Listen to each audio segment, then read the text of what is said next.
what do I want my life to look like in 10 years, 20 years? And what I do today is going to be massively impactful to that. And when you put that into perspective, what we did that really worked, that we worked on, was reframing.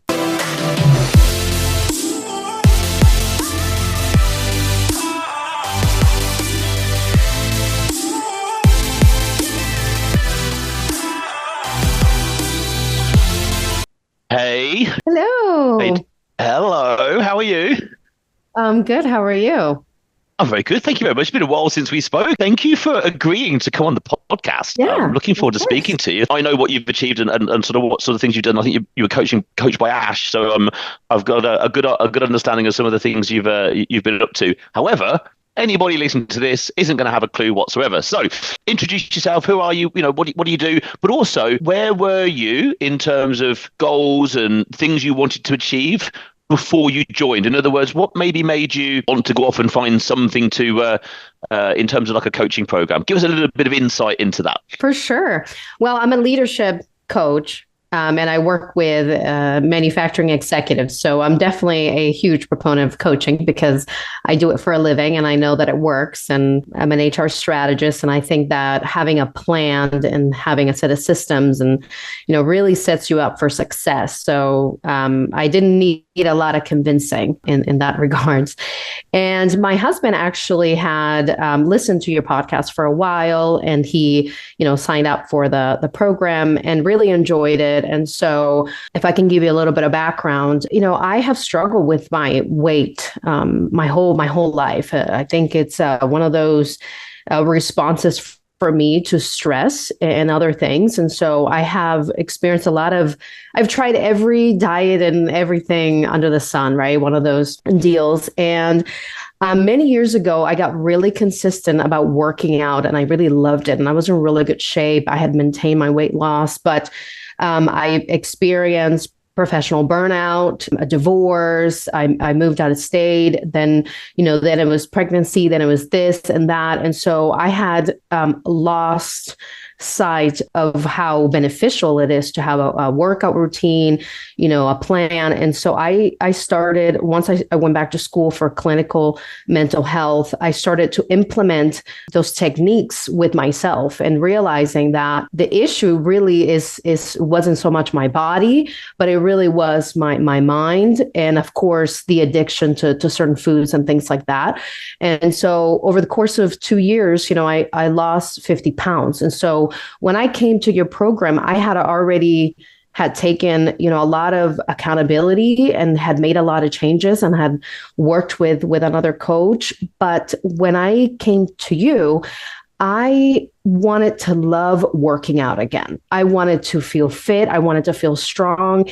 And I felt like I had rejected working out because I had done it in the past for only the reason to lose weight when I had done it in the past. And I didn't want to do that anymore. I wanted this to be part of my lifestyle, part of my routine. And I wanted to incorporate in my coaching the importance of physical fitness for high productivity. And so if I wanted to really preach this, I wanted it to be part of my values, my routine. And that's one of the things that I worked on with Ash was, listen, you have to make me love this somehow. We need to work through this. And so that was really my main goal, was to how can I be consistent? How can I really like this again and understand that it's good for me, really understand it. And that way I feel motivated to continue to implement it regardless of what happens in life, because things are going to happen in life, right? So whatever happens, I wanted to be sure that I can rely on that. And I loved and miss our coaching sessions so much because they were awesome. And I think he could say that to you as well, that he enjoyed them as well. We made it really fun and he was great. So that's where I was at. Yeah. He certainly did. He gave me a little synopsis, as the coaches do before I get on, and he sung your praises. He said he had an absolutely wonderful time coaching you, and obviously you achieved really, really well. One of the things you said in there that I think is really, obviously you'd made a lot of progress, you'd done really well, however, had understood that your relationship with training had got to the point where, or exercise training, you were doing it really just for the results. So maybe you were like, oh, it's becoming a bit of a drag, I don't, maybe starting to skip days and things like that. And I think hopefully one of the things that Ash helped you enjoy the training for the sake of training, because sometimes people get focused on I'm trying to get here. It's kind of like, the analogy I use is it's like looking for a massive set of stairs. So if you if you picture a Rocky movie, there's a Rocky movie where he runs up a massive set of steps, doesn't he? A huge set of, I think it's in Philadelphia. I might be wrong, but anyway, it's a massive set of steps. Now, let's imagine someone stood at the bottom of a huge set of steps like that, and the goal is at the top. Every step they take towards the goal, you can't really tell that you're moving towards it, because if you're looking at just the top step, you can't see anything moving. So people are taking steps, but just looking at the top thinking, oh, I'm not really sure if I'm getting anywhere, and not loving the idea of actually just taking the step. The person who loves walking will get further than the person who enjoys the destination. So the person who enjoys training will always actually end up getting further than the person who enjoys the result at the end. We need to enjoy the thing for enjoying the thing, which is hopefully what we managed to help you do. What did he do to sort of try to help you with that? So let me respond to what you said. So I think there's two parts of this. I think, yes, having a lot of patience and enjoying the journey, it really helps you capitalize on appreciating the results. But if we are hyper-focused on this is what I want to achieve, then we forget to enjoy what's happening. And it really is about the small wins. And those are the things that I think are important to recognize, is that it's not that you haven't lost that 1 pound you wanted to lose this week, is that you worked out, 3 times, 4 times, whatever your goal was, and you did that, you accomplished that, and that should be celebrated. And I think that's part of, enjoying the journey, is that it's not that I want to lose 10 pounds in the next 3 months. That's too far out. That's too big, right? It's about what did I do today that I can give myself some self-compassion and grace. I came in with that intention and saying, Ash, this is what I want. Right? I do this for other parts of my life. I want to do this with working out. Let's figure this out. The other part of that is that, quite honestly, I didn't want to focus. I know it sounds kind of odd. Even though I had my goals, I didn't really want to think about the results too much, because it's not about what I can accomplish. Yes, it's important to understand your goals, and obviously we need goals. But if I think about this in the time frame of the commitment with Ash, that's not going to be sustainable, because I want to do this for the rest of my life. So what can I do? What can I learn here during this time that's going to set me up for success? So it's not about the next 6 months or a year, however long people sign up for your program. But for me, it was, what do I want my life to look like in 10 years, 20 years? And what I do today is going to be massively impactful to that. And when you put that into perspective, what we did that really worked, that we worked on, was reframing. So right now, when I started the program, it was, all right, I was like, okay, Ash, I hate working out. I hate it. I don't like it. It feels like a chore. And, and so we figured out, what is it that I like to do? What can we start off with? What can we do that's manageable, that's attainable?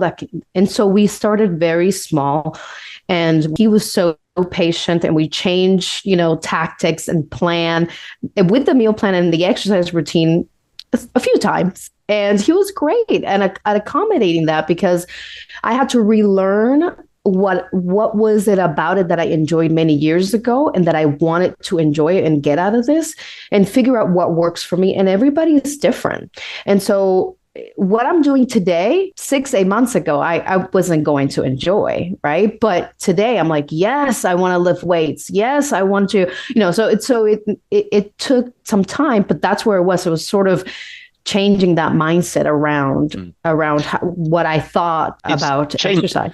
it's breaking a limiting belief, sitting in, I've got a limiting belief or whatever it might be about a particular thing, which is, where the mind goes, the body follows. And if we can reframe the mind to, well, I really enjoy doing this thing, well, that thing happens to be good for the body, we're on to a winner. And I think also something that struck me in there is you sort of started to say, well, I think you were sort of saying in there, I didn't want to get too focused on the actual goal, but more the doing. And it made me think about a thought I have every now and again when I think about someone on their journey. It's not necessarily the goal that someone achieves, although, as you rightly said, yes, that's what we're generally all here for. It's more the person you need to become to have attained the goal and keep it. So an example would be someone's like, I want a six-pack. It's like, okay, cool. Like, great. Who doesn't? Like, a six-pack's great.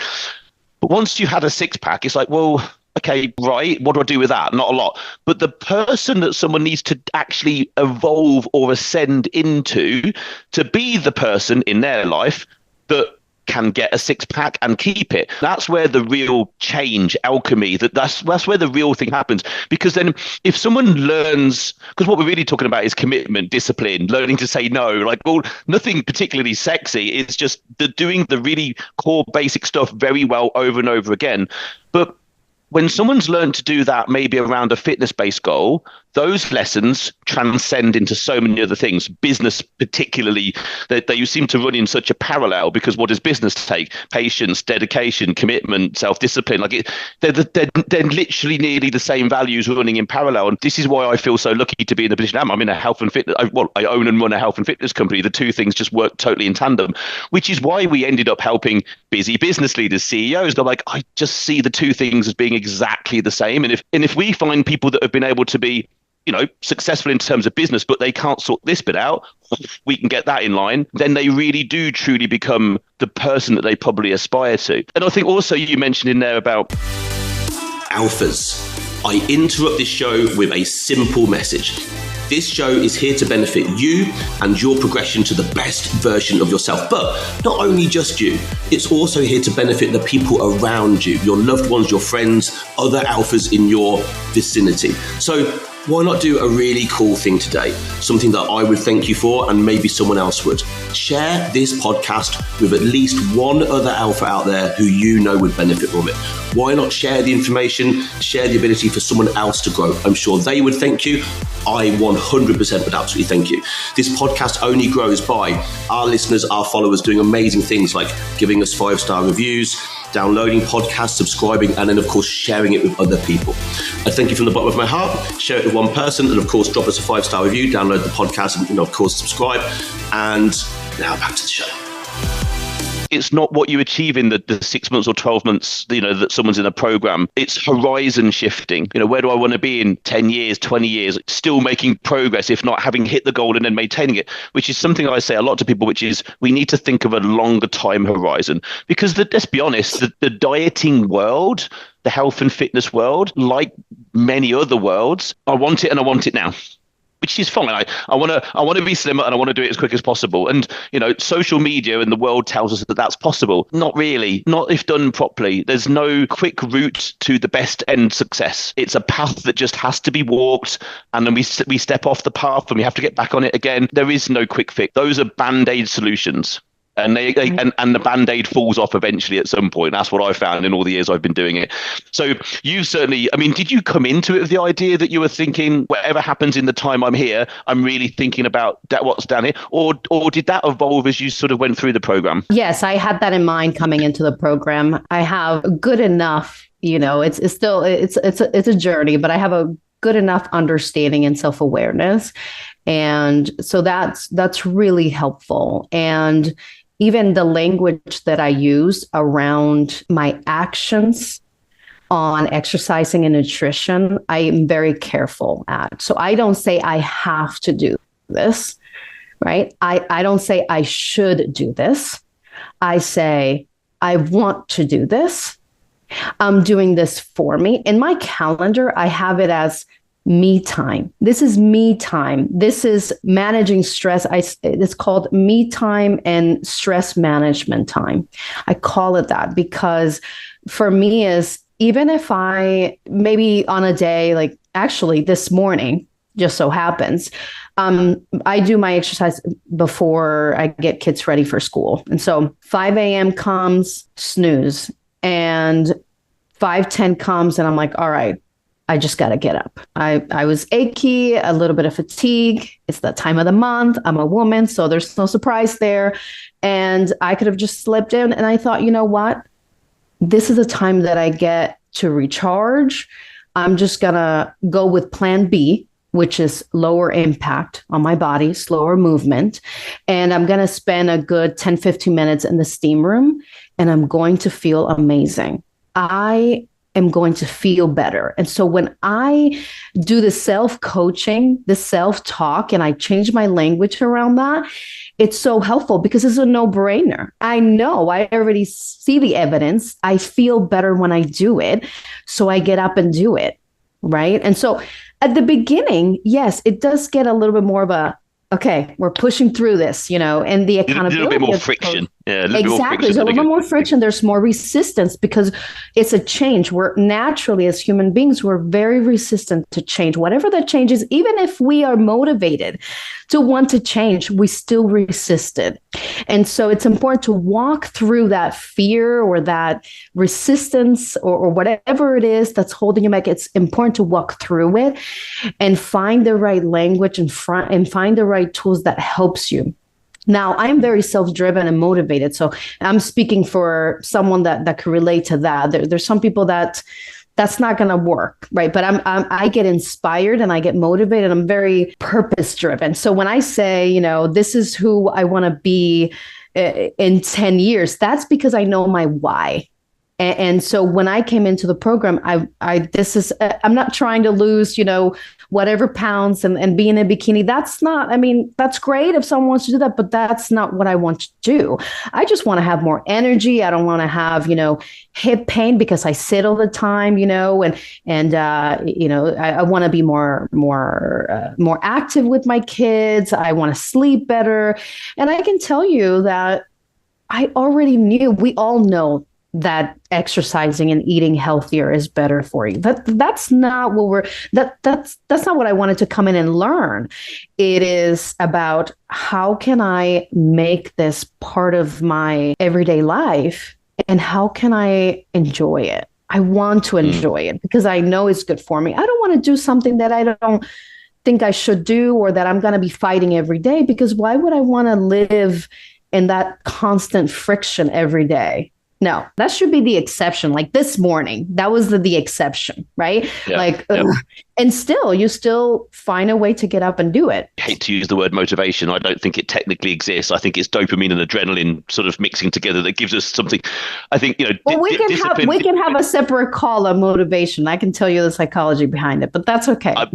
Yeah, it's one of those funny things. I mean, on a surface level, like if I'm speaking to someone I agree with you 100%. Yeah, it's definitely the inertia that seems to get things going. It certainly doesn't seem to be the thing that finishes the journey. No, not everybody jumps out of bed. I mean, I wake up at the same time. I mean, I got out of bed at 4 this morning.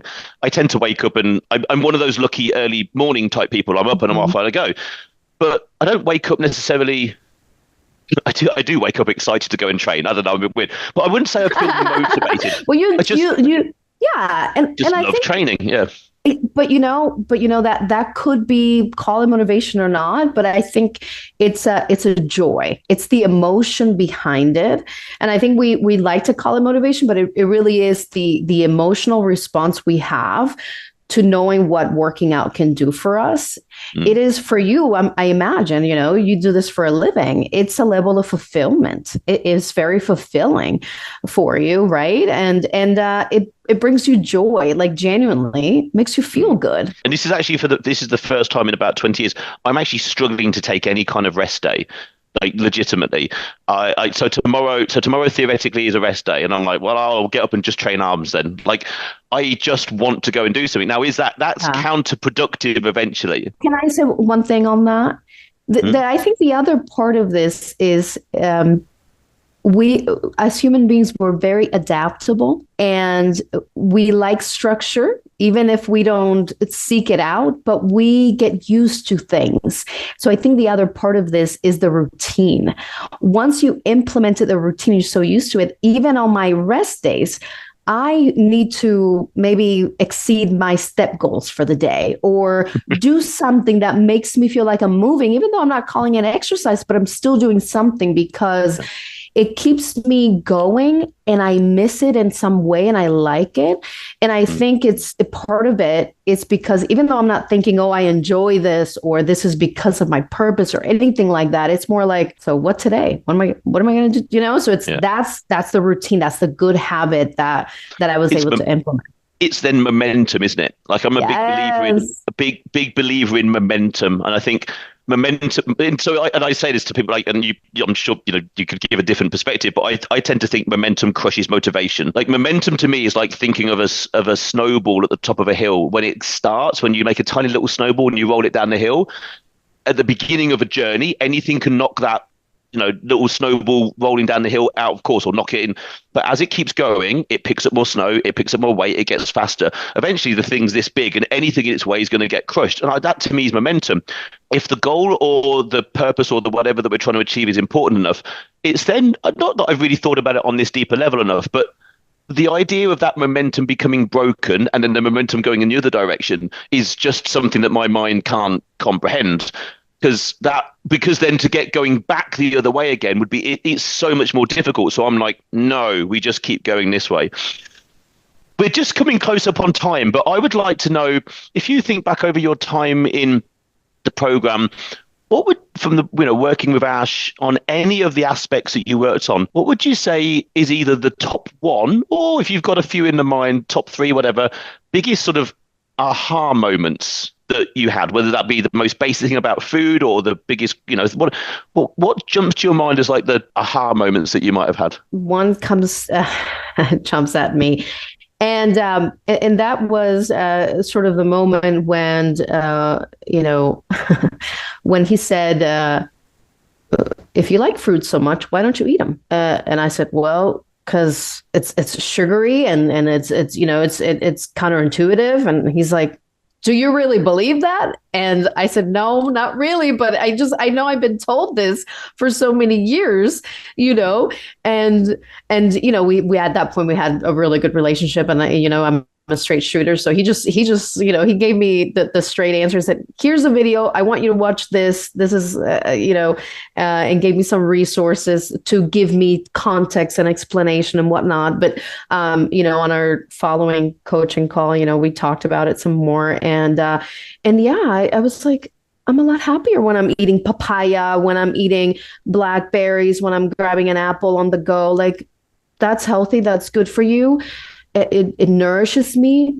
Eat it. What's the problem, right? And so that was one of the aha moments. And I'm like, oh, I'm loving this even more because I'm enjoying it, right? So yeah, that was the big aha moment that jumps at me. It's funny how technically some of the healthiest things on the planet could be demonized to a point where we're questioning, should I be eating fruit? Should I be eating vegetables? It's so difficult to go out online and what's the best fat loss diet in the world? Or let's imagine we put into Google, is keto the best fat loss diet in the world? We get 10 billion answers that say yes and 10 billion that say no, and they're all very convincing, and we're now none the wiser. And I think that's very much the problem. Certainly in health and fitness, there's so much confusion and lack of context when it comes to searching for things on the internet.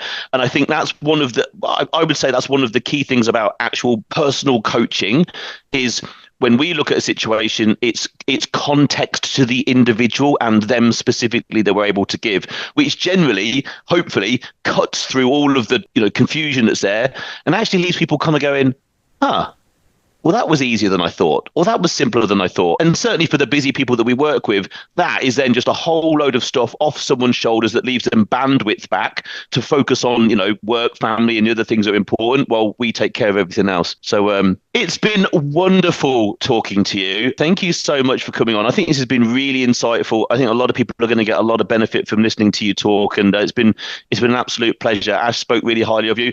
You're welcome back anytime, by the way. But in the meantime, you continue making the amazing progress that you are. Obviously, you're doing an absolute fantastic job, and we love it when someone comes into the program with a clear understanding of what they're here to do. Like clear goal, but also mentally wanting to commit to something and learn and then go off and implement those things, which being a coach yourself, you totally understand that. So coaches are good being coached. It's really interesting, because it's really nice being on the other side of it. Like if I was to go off and do a physique competition or anything like that, again, the first thing I'd do would be to hire a coach. So I haven't got to think about it. So I'm going to let you get on with your day. Thank you so much for coming on. Yeah, if anybody listening to this wants to directly ask me a question about the program, please reach out. I can be found on LinkedIn, Consult Marilyn. My name on there, Marilyn Rosa-Green. Please reach out. I have nothing but good things to say about this program. I recommend it. I think it's great. It doesn't matter what your goals are in terms of fitness and nutrition, but I think it's wonderful support and great team. So I think it's great. Thank you so much for your time and everything that you have given me. I might be coming back in the future. You never know. I think coaching. It's a great thing, and you guys do really good work. Beautiful. Thank you for those kind words. Your DMs will be lighting up from this particular point. It's been an absolute pleasure. We'll see you again soon. I look forward to speaking to you at some point in the future. But for now, take care, Marilyn. Thank you so much. Take care. Thank you. Bye-bye. Bye-bye.